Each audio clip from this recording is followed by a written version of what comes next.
Lecture du premier livre des rois. En ces jours-là, le roi Akab convoqua tout Israël et réunit les prophètes de Baal sur le mont Carmel. Élie se présenta devant la foule et dit : « Combien de temps allez-vous danser pour l'un et pour l'autre ? Si c'est le Seigneur qui est Dieu, suivez le Seigneur. Si c'est Baal, suivez Baal. » Et la foule ne répondit mot. Élie continua : « Moi, je suis le seul qui reste des prophètes du Seigneur, tandis que les prophètes de Baal sont 450. Amenez-nous 2 jeunes taureaux, qu'ils en choisissent un, qu'ils le dépaissent et le placent sur le bûcher, mais qu'ils n'y mettent pas le feu.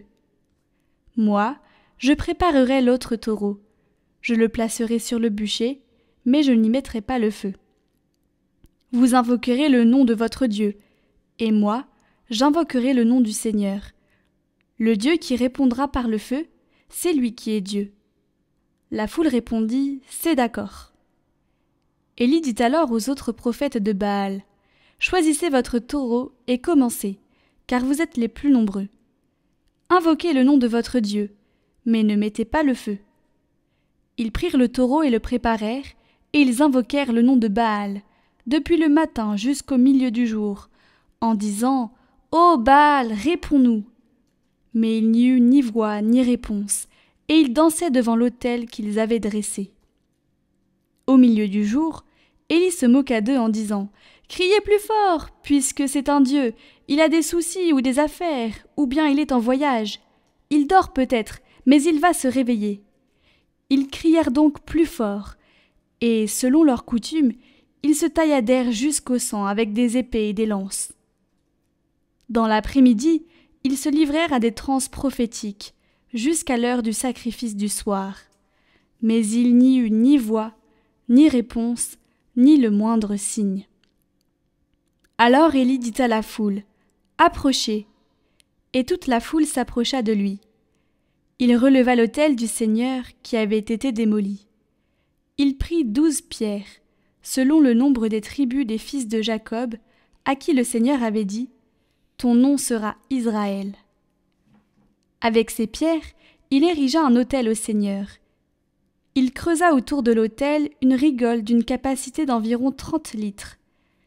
Il disposa le bois, dépeça le taureau et le plaça sur le bûcher.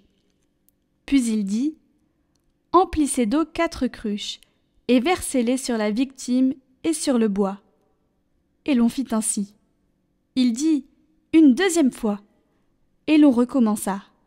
Il dit : « Une 3e fois. » Et l'on recommença encore. L'eau ruissela autour de l'autel, et la rigole elle-même fut remplie d'eau.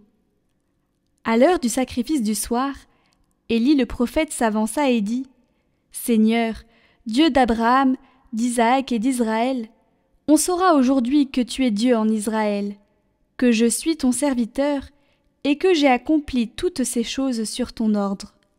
Réponds-moi, Seigneur, réponds-moi, pour que le peuple sache que c'est toi, Seigneur, qui es Dieu, et qui a retourné leur cœur. » Alors le feu du Seigneur tomba, il dévora la victime et le bois, les pierres et la poussière, et l'eau qui était dans la rigole. Tout le peuple en fut témoin.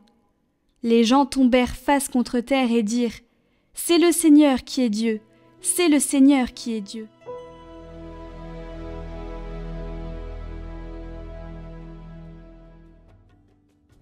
Garde-moi, mon Dieu, j'ai fait de toi mon refuge. Garde-moi, mon Dieu, j'ai fait de toi mon refuge. J'ai dit au Seigneur : tu es mon Dieu, je n'ai pas d'autre bonheur que toi. Toutes les idoles du pays ne cessent d'étendre leurs ravages. Je n'irai pas leur offrir le sang des sacrifices, leur nom ne viendra pas sur mes lèvres. Seigneur, mon partage et ma coupe, de toi dépend mon sort. Je garde le Seigneur devant moi sans relâche. Il est à ma droite, je suis inébranlable. Tu ne peux m'abandonner à la mort, tu m'apprends le chemin de la vie. Devant ta face, débordement de joie. À ta droite, éternité de délices.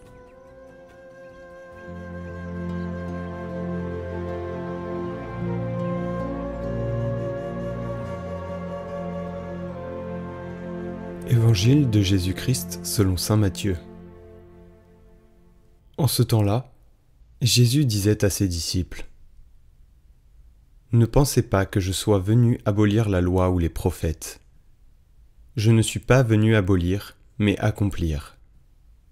Amen, je vous le dis, avant que le ciel et la terre disparaissent, pas un seul iota, pas un seul trait ne disparaîtra de la loi, jusqu'à ce que tout se réalise. Donc, celui qui rejettera un seul de ces plus petits commandements et qui enseignera aux hommes à faire ainsi, sera déclaré le plus petit dans le royaume des cieux. Mais celui qui les observera et les enseignera, celui-là sera déclaré grand dans le royaume des cieux. »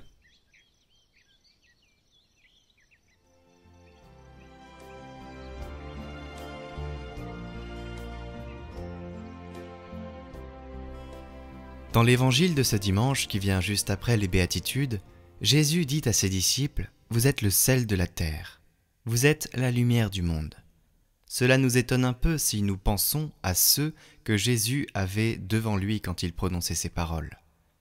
Qui étaient ses disciples ? C'étaient des pécheurs, des gens simples. Mais Jésus les regarde avec les yeux de Dieu et son affirmation se comprend justement comme une conséquence des béatitudes. Il veut dire, si vous êtes pauvre en esprit, si vous êtes doux, si vous avez le cœur pur, si vous êtes miséricordieux, vous serez le sel de la terre et la lumière du monde. Le chrétien devrait être une personne lumineuse qui apporte la lumière, qui donne toujours la lumière. Une lumière qui ne lui appartient pas. Mais c'est le cadeau de Dieu, c'est le cadeau de Jésus.